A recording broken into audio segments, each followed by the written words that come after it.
Alright, let's try this again. I've tried this video a few times, and it's just not been working. Last time my voice went out, so you'll have to ignore my sniffles and my throat clearing. Allergies are in full swing. Anyway, today I'm talking about the hardship of being a Christian and having depression. If you are in church or have been around church, people are always saying, cast your cares on him, don't worry about anything. Like, there's so many verses in the Bible that say that, like, you're supposed to rely fully on God, and you shouldn't feel this way, you shouldn't feel that way, you should always be joyful. And that's damaging. Like, if you do not struggle with mental illness and you are a fully functioning person, then yes. If you have something hard happen in your life, or just your general day-to-day anxieties, yes, cast those on the Lord and be content. But for those of us that have mental illness, it's not easy like that. Like, have clinical depression, which is the chemical imbalance in the brain, just giving it all up for God and saying, oh, he'll just take care of it and I don't have to do anything. That's not the case. It doesn't work that way. And telling someone that causes more harm than good.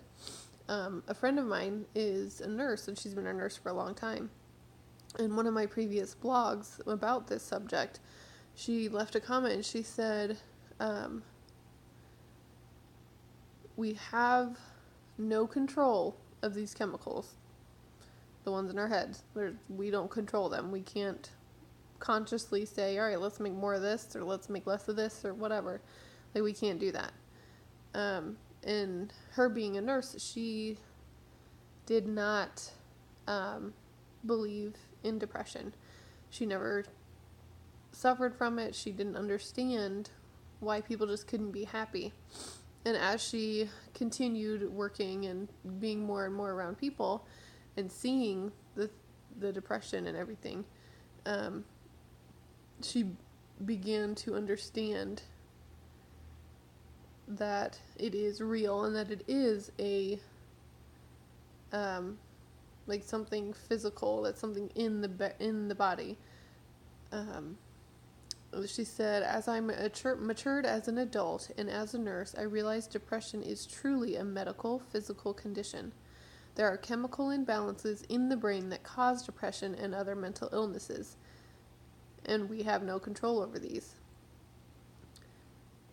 She says, I believe we have the ability to help lessen the depression by our choices or changes in our lives, and there are the medications to help.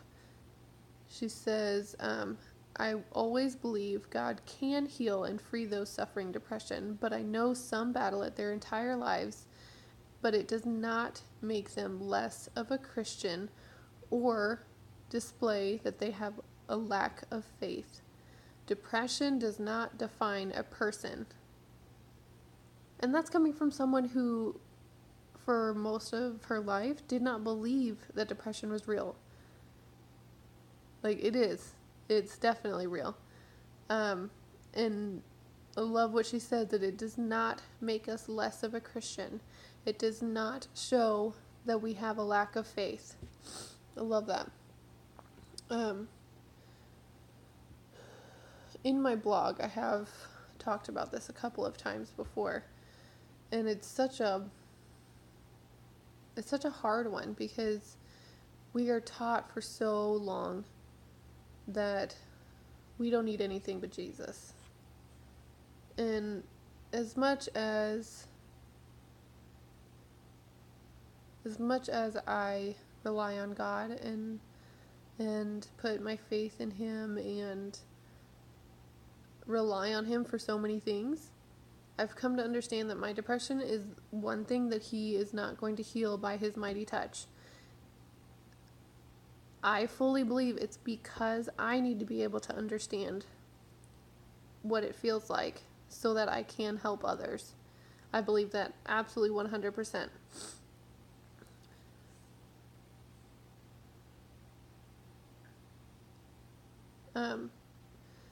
And one of my other ones I had posted on Facebook, I think it was, that said that dealing with depression and being a Christian is hard because there's a feeling that you shouldn't struggle with it because you should find your joy in the Lord. And one person said, Christians are people too. We are human. But the Lord always has us in his hands, which is very true. Like, God is always with us. He's always watching over us. He knows every single thing that we're going through. He knows that our brains aren't working right. He knows that our bodies aren't working right. He already knows that. And he still chooses us. He still loves us. Another one that I really liked was that someone said, I used to feel that way about myself, but now I know it runs in my genes, and we are all human, susceptible to diseases the same as if it was something like diabetes. Be gentle with yourself, as gentle as you would be with your sons or your best friend. Guilt leaves you with double trouble, which is very true. The guilt is so hard, though. Like, it's so hard to talk yourself out of the guilt because it's so ingrained, especially in the church, that we shouldn't need anything else. Like, we shouldn't need counseling. We shouldn't need medication. But we do. Like, that's not something that we can change. Sorry, my hair is looking really poofy. There was one article that I read that I really liked what he said. It says, depression is not a character defect, a spiritual disorder, or an emotional dysfunction. And chief of all, it's not a choice. If I could choose not to have depression, I would do that in a heartbeat. And I know my friend that has depression, ADHD, severe social anxiety, all that kind of stuff, if that person was able to just choose not to be that way, they would, in a heartbeat. It's not a choice for us. Like, we don't have that option to just snap our fingers and be done. It says that asking someone to try not being depressed is tantamount to asking someone who's been shot to try and stop bleeding. Such an attitude can dangerously appear in the church as, if only you had enough faith. Let's see. It said, to deny medical or psychiatric treatment to someone suffering from mental illness is really no different than denying them to someone with a physical illness. The difference between the two is that the former is invisible. So, you can tell when someone has something physical wrong with them, but just because you can't see our depression or our anxiety or whatever disorder it may be, doesn't mean it's not there and that it's not real. Depressed people become really good at hiding their symptoms, even from the doctors, because of the stigma attached to the illness. Churches often don't address mental illness, which gives the worship team guitarist or an elder even more incentive to keep it hidden away. Therefore, the symptoms of depression often tend to contradict each other, which makes it really difficult for a person suffering from depression to recognize it for what it is, let alone for the church to recognize it.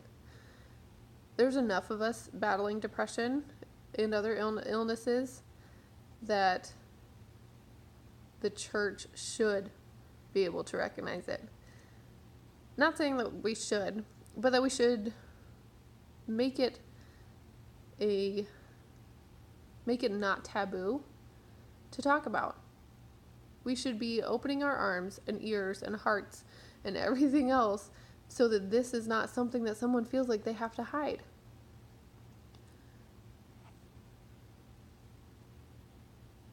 And then another one, it said, depression can also be brought on by a chemical imbalances in the body. A person's DNA can trigger a chemical reaction that puts him or her into an intensive funk. For women, the bodily changes that accompany menopause, or if you just have issues in the hormone area, either way, can bring on extreme depression. With prayer, all things are possible, but escaping from depression that is due to a chemical imbalance in the body through prayer alone is not probable. Those who try to dissuade religious people from getting medical help for clinical depression, claiming that faith alone is the cure, can do devastating harm. Did you get that? You saying, get over it, or Jesus is enough, can cause catastrophic and devastating harm to someone who is going through that. I think it was this article, the guy was a teacher, a professor, and one of his students had come to him saying that he couldn't function, like he was really depressed and he couldn't function, he needed more time for his final, or I don't remember what it was, something like that. And the guy, at that time, the guy didn't believe in depression. He was like, no, get over it. And shortly thereafter, the kid went and jumped off a building and killed himself. You never know how close someone is to that line. You never know. Don't be the thing that pushes them over the edge. Not only will that person not be here anymore, but you could have like a serious amount of guilt for that, because it doesn't take much. Just be a listening ear. Be the person who's willing to say, hey, here's the suicide hotline number, or here's the website, you can chat with somebody. Whatever that the case may be. Like, be that person.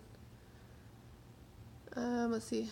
In many cases, a severe depression that lasts more than a few days is biophysically based and requires medical treatment. This is certainly true for any who suffer from a bipolar condition. A psychiatrist is trained to diagnose both medical and mental causes of depression. To seek such treatment does not denote a lack of faith, but rather evidence of a willingness to take advantage of what God has made available to us through modern science. Yes! I am so much for this one. Even though I had such a hard time with going to a doctor myself, I am so for this. God gave those people the smarts and the understanding to be able to know what is going on in our bodies. He gave that to them so that they can help us. They are in that position to be able to help us get through what we're going through. Do not be ashamed to reach out, because God puts them in your life and in your path for a reason. That realization is actually the reason why I finally went to the doctor. I remember one night I was just broken and just bawling and crying, and I'm like mad at God, like, why will you not heal me? Why can't I get any relief? And he was like, I would, but you won't go to the doctor. I'm like, oh, okay, well, I'll go. And that was my start of finally taking a step of faith and going to the doctor, so that through that doctor, God could bring me some healing. I'm not at all perfect. I still struggle. I still have really bad days or evenings, because the first afternoon evenings are always worse for me. But like, take advantage of what God has provided. Use it.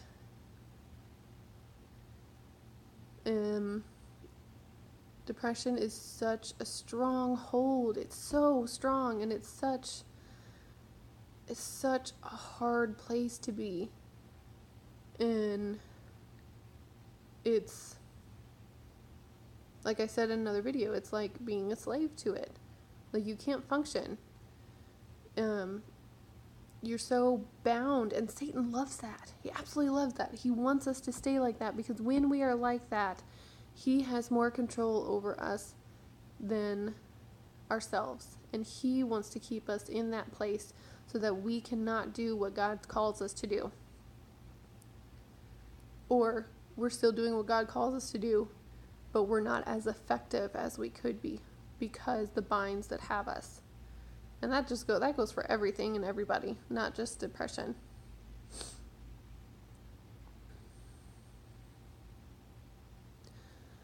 Let's see what else. There's some other good ones. It's a really long blog this week, so if you would rather not listen to me talk and sniffle, you can always read the blog.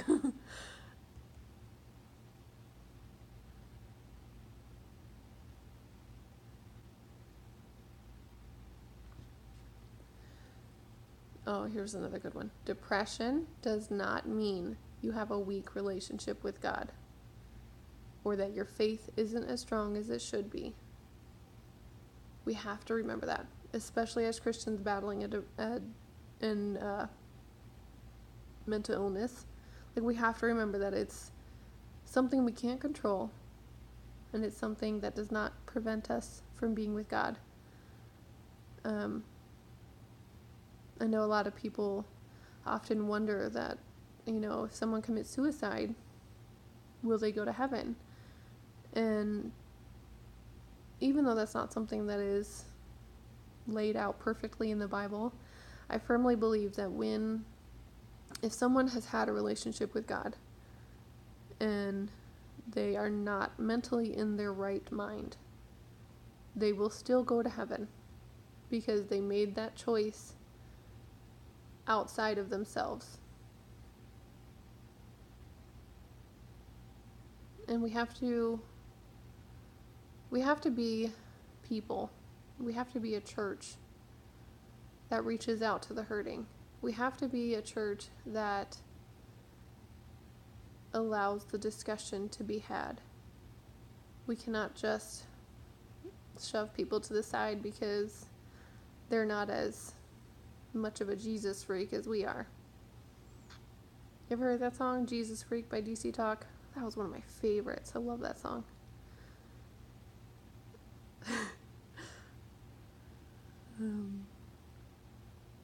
Now I've got it in my head and it's making me laugh. Anyway, but as a church, we have to do better. We have to be able to do more and to be more for the people that need us, because that's our calling. As a church, we are meant to help others. We are meant to do God's will and God's work, and part of that is loving those who feel unlovable. And so often, mental health or mental illness makes it to where we can't love ourselves at all. So the church we have to be the love that others cannot give themselves. And if we do that, we make a huge difference. Huge. So, if you are one of the many, many, many, many people that are battling with a mental health issue, go get help. Don't wait. Don't make excuses. Get the help.